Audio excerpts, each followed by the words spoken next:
Okay, when you first meet somebody, maybe it's a new friend or possible new romantic partner, or it's a new client, how do you figure out if this is a good fit? If this is like the one or one of the ones? We're going to talk about that today. I'm Stacy Rocklein, and it's my mission to eradicate loneliness. There's way too much loneliness in our world, and as humans, we want to be in relationships. So how do we do that? One way is making new friends, right? Going on dates and meeting new potential partners, picking who we're going to work with. So how do you figure out if it's a good fit? I want to remind you of a game we had when we were kids called Memory. Do you remember this game?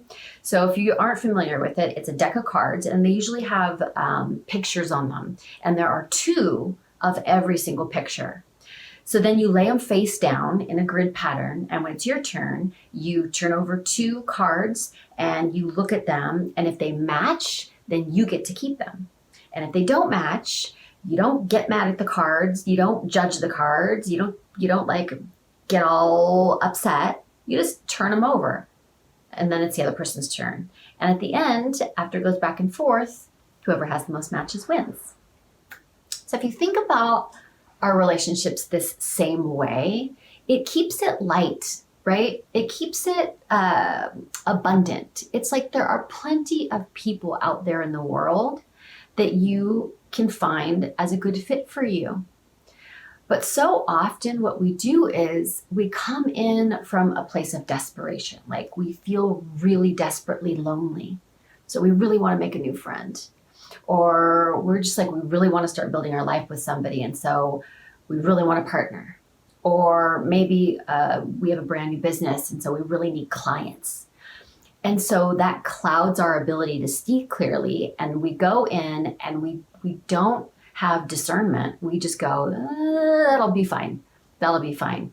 It's because we're coming from this scarcity, this lack, this like void of something in our life.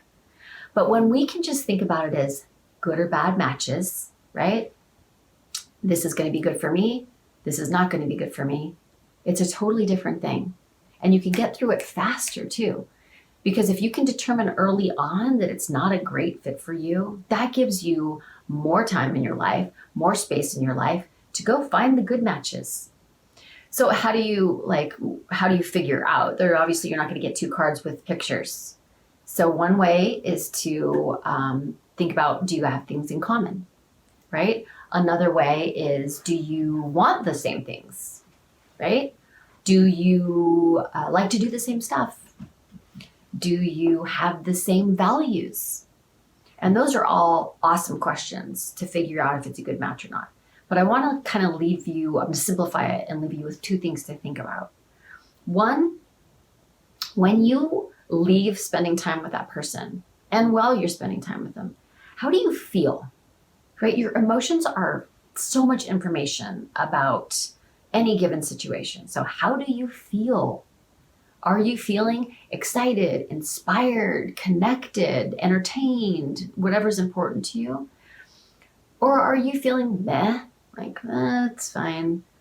Or are you feeling not great, right? Are you feeling judged? Are you feeling bombarded? Are you feeling invisible, right? Your emotions are going to tell you a lot about whether it's a good fit or not. And now sometimes you're going to have a experience with somebody in your life that's just okay, right? Or it's not great. But there should be very few of these in the relationships that you're choosing.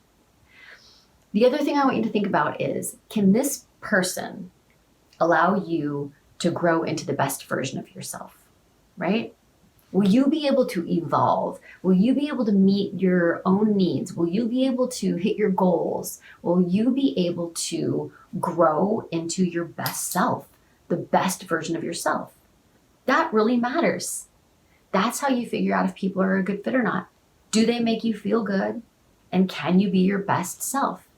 And we all have examples in our life of times when we chose to be in relationships with people who didn't make us feel great or didn't allow us to grow into our best selves, right?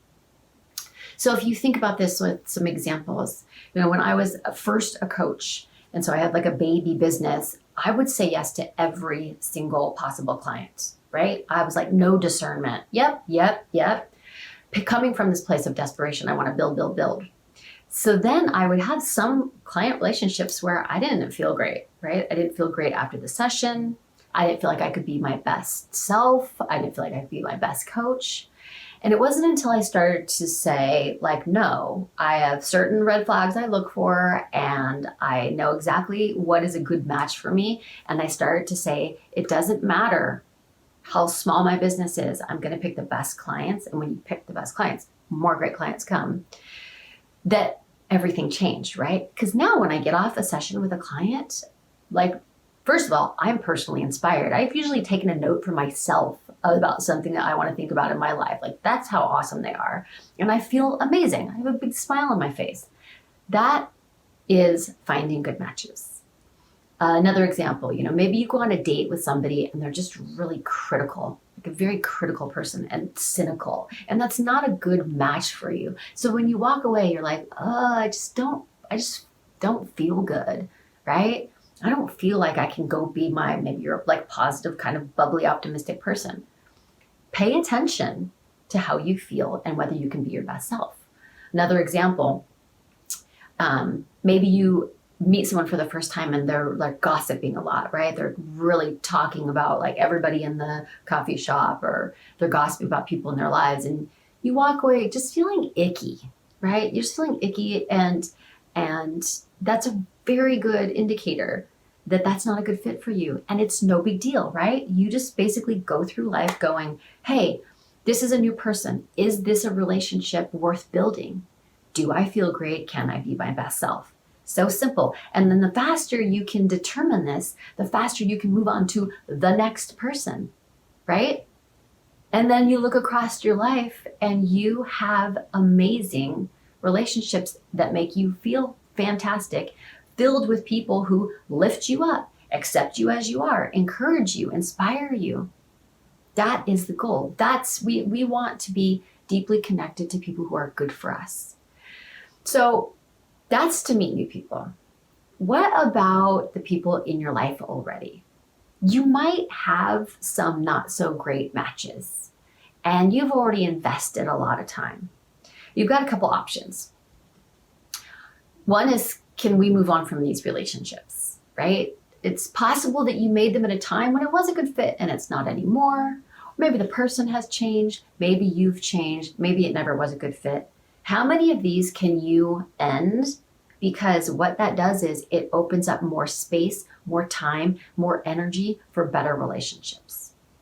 And let's say you've got like somebody that you're related to or somebody that you work with, and it's a relationship that it's not a great fit, but you are choosing to stay in it for whatever reason. What you want to do is you want to limit how many of those are in your life, right? You don't want to have a life filled with those. And you want to limit the amount of time you spend with them.